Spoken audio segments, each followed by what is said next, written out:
पहचाने गीत है, पहचाने गीत है। सभी किसान भाइयों को मेरी नमस्कार। आज मैं थोड़े से समय में आप लोगों से कुछ ज़रूरी बातें करूंगी। अब आप लोग सोच रहे होंगे कि मैं आपसे क्या बात करूंगी। ये बातें हैं पानी को लेके, पानी जिसके बिना जीवन अधूरा है। कल तक जो बेगाने थे, जन्मों के मीत है, क्या होगा कौन से पल में कोई जाने ना। कोहरे ताल मिले नदी के जल में, नदी मिले सागर में, सागर मिले कौन से जल में कोई जाने ना। कोहरे ताल मिले नदी के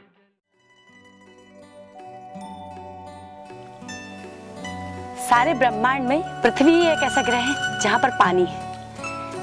पानी की वजह से ही पृथ्वी पर जीवन है। जिस ग्रह पर पानी नहीं होता उस ग्रह पर जीवन भी नहीं होता। हमारे शरीर का 80% भाग भी पानी से ही बना हुआ है। पृथ्वी का 80% भाग पानी में डूबा हुआ है, लेकिन सिर्फ 3% भाग ही जीव जंतुओं की प्यास बुझा सकता है। रहमन पानी राखिए, बिन पानी सब सून, पानी गए न उबरे, मोती मानस चून। लेकिन आज की सबसे बड़ी समस्या है सूखते हुए तालाब, कुएं और बावड़ियां।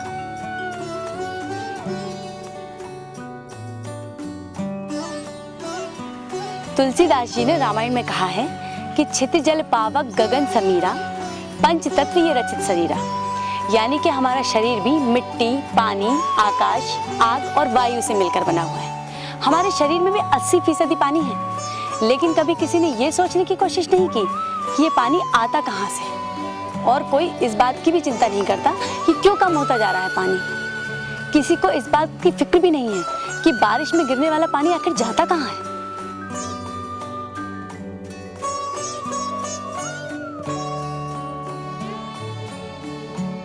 पानी के बिना ना तो जीव जंतु जिंदा रह सकते हैं और ना ही वनस्पति। खेती करने के लिए भी पानी की जरूरत होती है। फसल उगाने के सारे जतन करने के बावजूद किसान मजबूर है आसमान की ओर ताकने पर। बुआई के बाद आश्रित है नहरों के पानी पर या आसमान से गिरती बूंदों पर। आईटीसी ने सुनहरा कल परियोजना शुरू करके किसानों की पानी की समस्याओं को दूर करने की कोशिश शुरू की।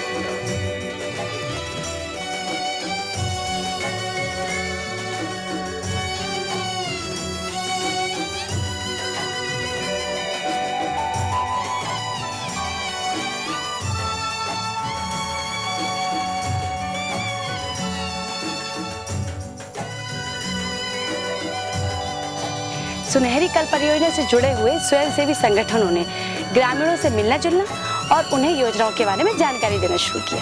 पानी थोड़े है कि हम मुश्किल से पले वो कर सकते हैं, इसके बाद पानी खत्म। आप पले वो नहीं करा तो एक सिंचाई करना है थोड़ी थोड़ी नदी के किनारे, और आधी जमीन ऊपर ऊपर की सब चीज। पीने के पानी की क्या स्थिति है अपने? पानी पीने की बहुत बड़ी समस्या है। 2-2, 4-4 किलोमीटर से ला, सभी दिक्कतें हैं। यहाँ तो बहुत दिक्कतें हैं। आप क्या सहयोग दे सकते हो?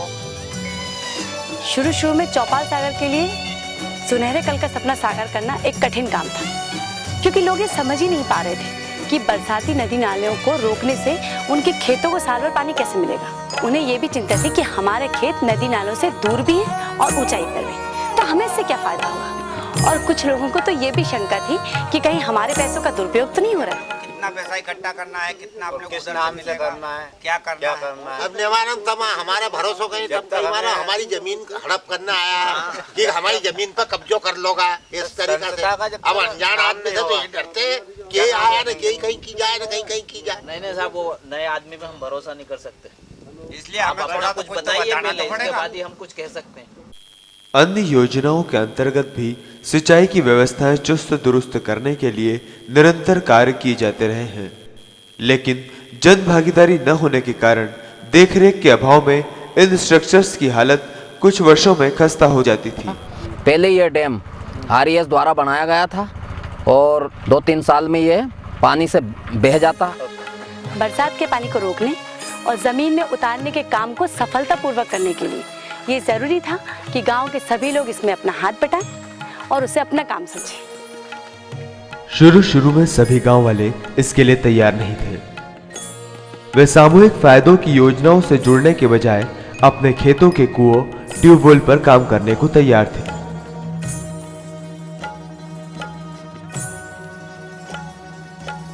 स्कीम आती है तो बाकी लोग क्यों नहीं ले रहे हैं? वो लोग भी उस चीज को ले। पैसा नहीं है इतने उसके उनके पास। पैसा नहीं है, आप वैसे भी मोटर लाते हैं, वैसे भी पाइप लाते हैं, खुले पानी नहीं के तो भी अभी पाइप हमने देते हैं। मकान बनाया है, एक भैंस खरीदी है तो पैसे खत्म हो गए, अब हम कहाँ से लाएंगे आप बताएं। हमारे पास पैसे नहीं है, कोई गांव वाले पैसे भी नहीं देते हैं। लगातार मीटिंगों और बैठकों से वातावरण बदलने लगा। समुदाय को जागरूक और सक्रिय बनाने के लिए नुक्कड़ नाटकों का उपयोग भी किया गया। धीरे धीरे भरोसे की डोर मजबूत होने लगी।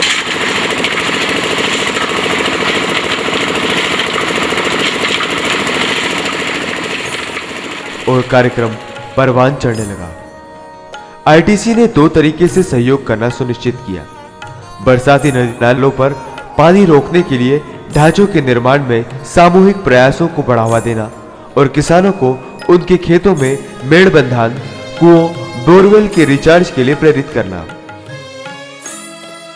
पानी बचाने के लिए स्प्रिंकलर के उपयोग को बढ़ावा देने के कार्य को भी शामिल किया गया।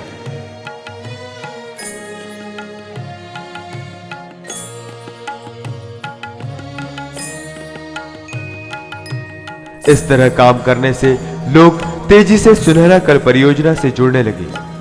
उनके लाभान्वित होने की दर भी बढ़ी।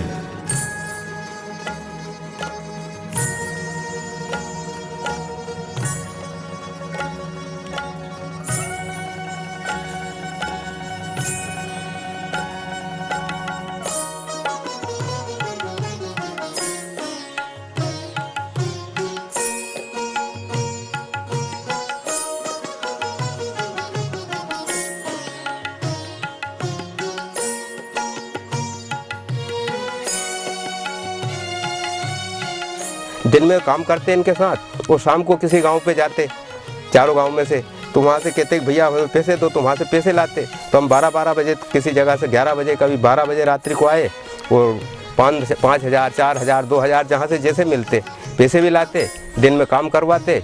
इस तरह से करते करते हमने अब इसी बीच में अपनी फसल भी संभाली और पैसा भी इकट्ठा किया करके हमने डैम में काम लगा दिया।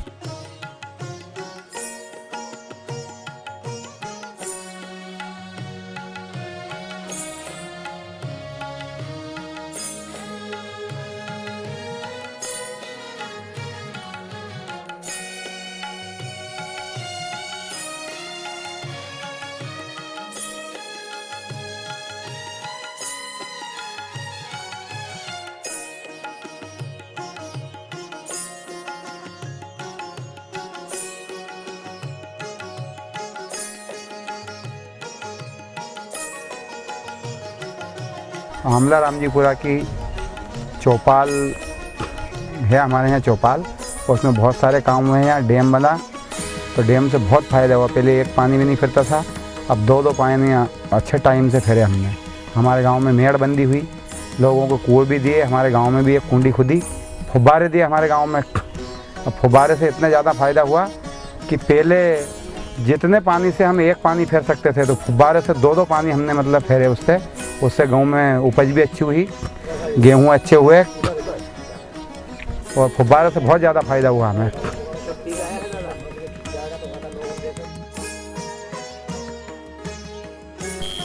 जहां एक ओर किसानों को भूमि कटाव रोकने और बहते पानी को सहेजने के तरीके सुझाए जा रहे थे, वहीं दूसरी ओर उन्हें यह भी बताया जा रहा था कि कम पानी से ज्यादा बार या फिर ज्यादा रकबे की सिंचाई करके फसल की पैदावार कैसे बढ़ाई जा सकती है।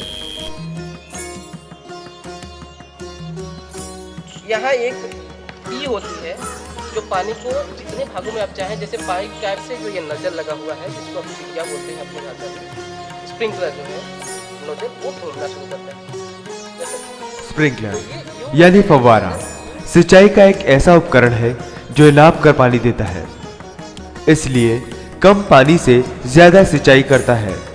जैसे गेहूं की फसल को हर सिंचाई में 5 सेंटीमीटर पानी की जरूरत होती है, तो स्प्रिंकलर 5 सेंटीमीटर पानी ही देगा, न कम न ज्यादा।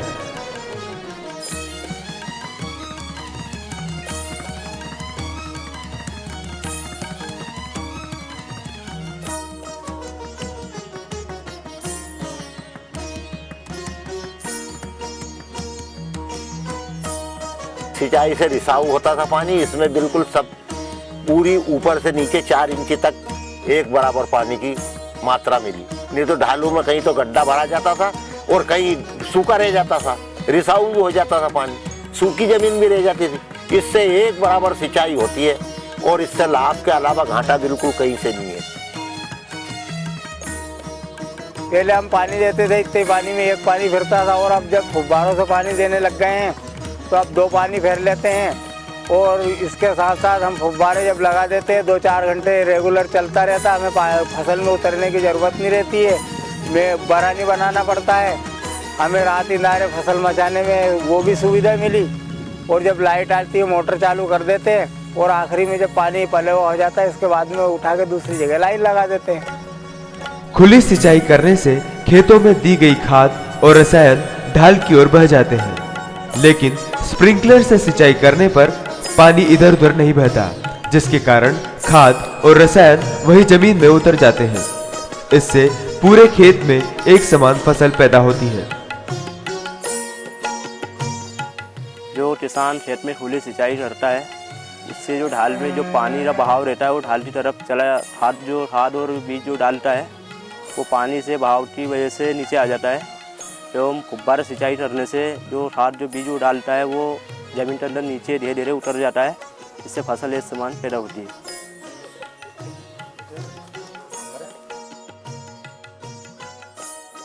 खुली सिंचाई के लिए किसान को मजदूरों का सहारा लेना पड़ता है, लेकिन स्प्रिंकलर से सिंचाई करने पर मजदूरी पर खर्च होने वाली राशि बच जाती है। किसानों के लिए फुब्बारा सिंचाई लाभकारी है। यदि किसान के पास 3 HP की मोटर यदि है तो उसको 3 HP का ही फुब्बारा लेना चाहिए। यदि 5 HP की मोटर यदि उसके पास है तो 5 HP का फुब्बारा ही लेना चाहिए। यदि 5 HP से यदि ज़्यादा की मोटर है तो उसको नोजल की संख्या बढ़ाकर लेनी चाहिए। इससे किसान को फसल में पैदावार में फायदा होता है।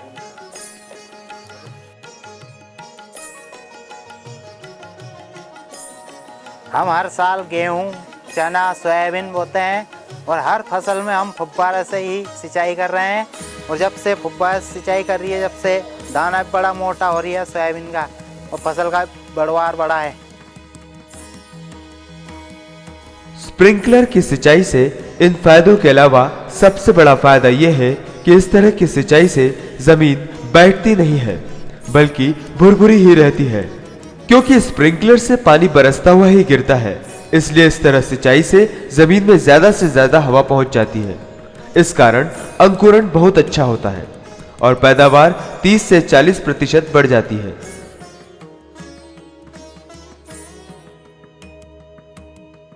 इससे फायदा ये होता है कि जमीन सख्त नहीं बनती है और भुरभुरी रहती है, बीज का अंकुरण बहुत ज़्यादा होता है। बोलने से पहले हमारे बहुत तकलीफ थी ज़्यादा, और अब चरस घेरता था, रेंडी घेरते थे, सब रात पानी फेरते थे, ठंड लगता था और बारिश हमको देर ताकबर में डर लगता था। हम मकान पे अकेला होता था। और नेकी से हमें अब बहुत लाभ है, बहुत फ़ायदा है। और हम बहुत सांसा फिक्र करते थे कि कांटा का कीड़ा का डर लगता था। मतलब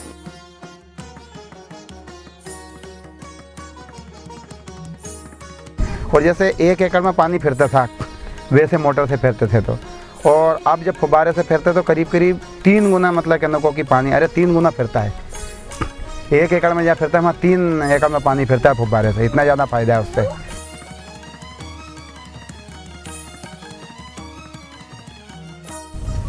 इससे क्या है, ज़मीन में हमें ये फ़ायदा मिला कि इससे दाना जो है, हमारी फसल का जो दाना है वो अच्छा बना। बाद में नमी मिल गई, उसके कारण जो है दाना बढ़िया बन गया और जो है हमें फ़ायदा भाव का अच्छा मिला, पैसे भी ज़्यादा मिले। तो कम से कम 20-25% तो फसल बड़ी ही है। फव्वारे के सामान बहुत ही हल्के फुल्के होते हैं, इसलिए इन्हें एक खेत से दूसरे खेत बड़ी आसानी से ले जाया जा सकता है और इनके पाइपों को कोई भी जोड़ सकता है।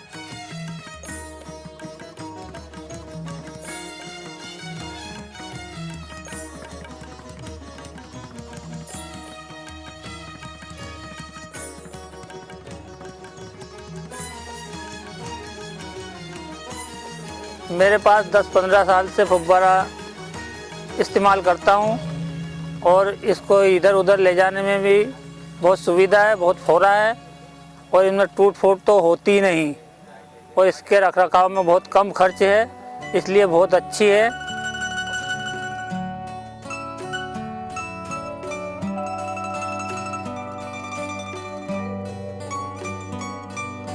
यदि कोई किसान स्प्रिंकलर खरीदने के 2 साल बाद अपने नफ़े व नुकसान का आकलन करता है तो वो पाता है कि उसको स्प्रिंकलर सेट से एक तो सिंचाई का रकबा ज़्यादा मात्रा में सिंचाई हो जाती है और उससे उत्पादन भी अधिक मिलता है और उसके साथ उसके पास एक अच्छी क्वालिटी का स्प्रिंकलर सेट हमेशा के लिए भविष्य के लिए मौजूद रहता है। अच्छे रखरखाव से फव्वारा 15 से 20 साल तक चलता है और 4-5 साल में अपनी कीमत वसूल करवा देता है।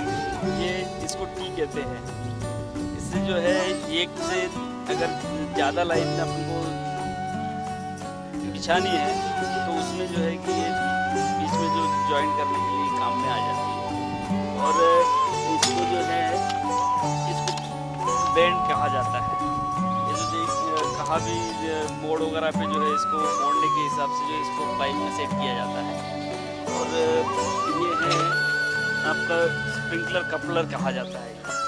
इसको जो है ये नोजल है, इसको पहले जो है ये आपका जो राइजर पाइप है, राइजर पाइप इस पर कस के जो है ये नोजल इसमें फिट किया जाता है जिससे कि आपको जो है जो सिंचाई इसके बाद में स्टार्ट करना है ताकि ये इस तरीके का जो है ये नहीं करना चाहिए। वैसे आप लोगों ने जो किया है जो ख़त्म होता है अपना, उसके बाद में अपन ये पाइप और ये जो है ऐसे उठा के जो है अपने खलिहान में कहीं रख देते हैं।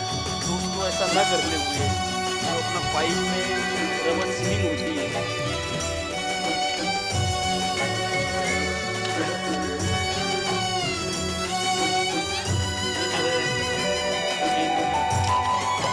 रबर सीलिंग होती है इनमें हर एक जॉइंट पे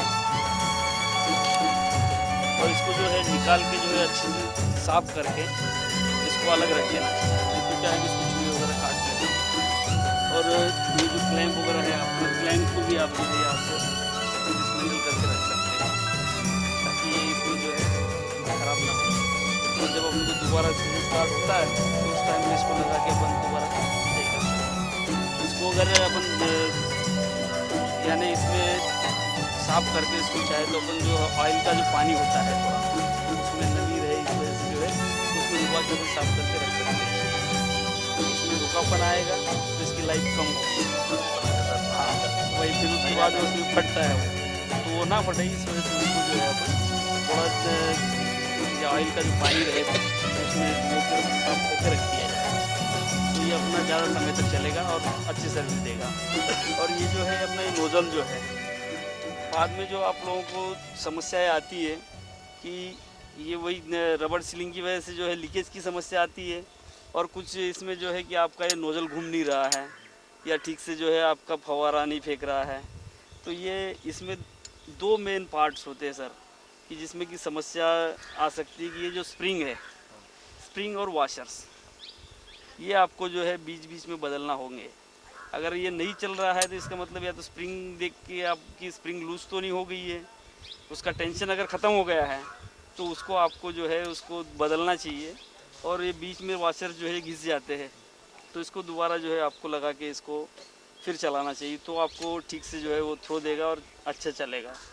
अन्यथा आपको उसका जो है फ़ायदा नहीं हो पाएगा। जो स्प्रिंकलर सिस्टम का जो सही मायने में इस्तेमाल करना जो चाहिए वो नहीं हो पाएगा फिर आपको फ़ायदा।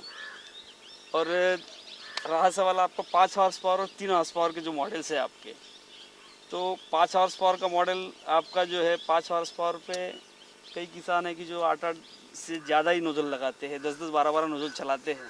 तो जैसे मोटर का प्रेशर बनता है उस हिसाब से लगा। अगर ये है कि 75 mm का अगर पाइप है तो उसमें आपका जो है 10 नोजल से ज़्यादा का प्रेशर तो बनना ही नहीं है और वो चलाना नहीं चाहिए।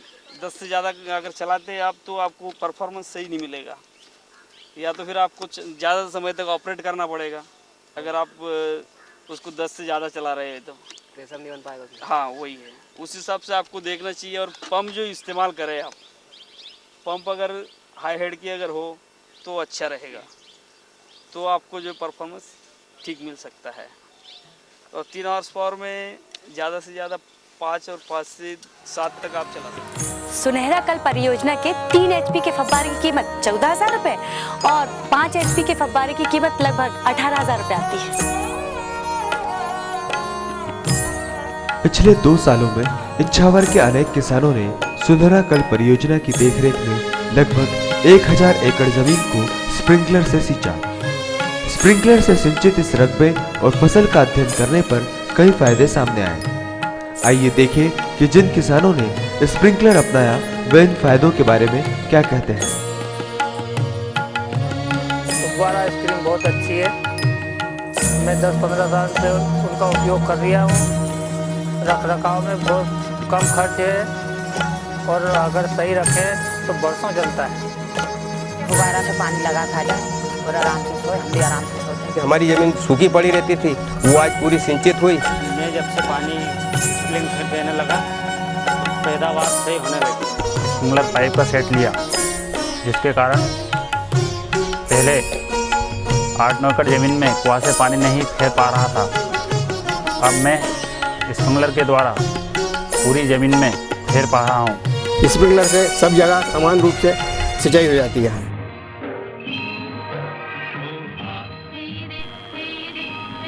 हम आभारी हैं उन सभी गांव वासियों के जिन्होंने इस फिल्म के फिल्मांकन के वक्त हमें हर तरह से सहयोग दिया और खुले दिल से अपने विचार भी व्यक्त किए। आइए आप भी अच्छी फसल लेने और पानी बचाने के लिए स्प्रिंकलर अपनाएं, क्योंकि पानी अमूल्य है।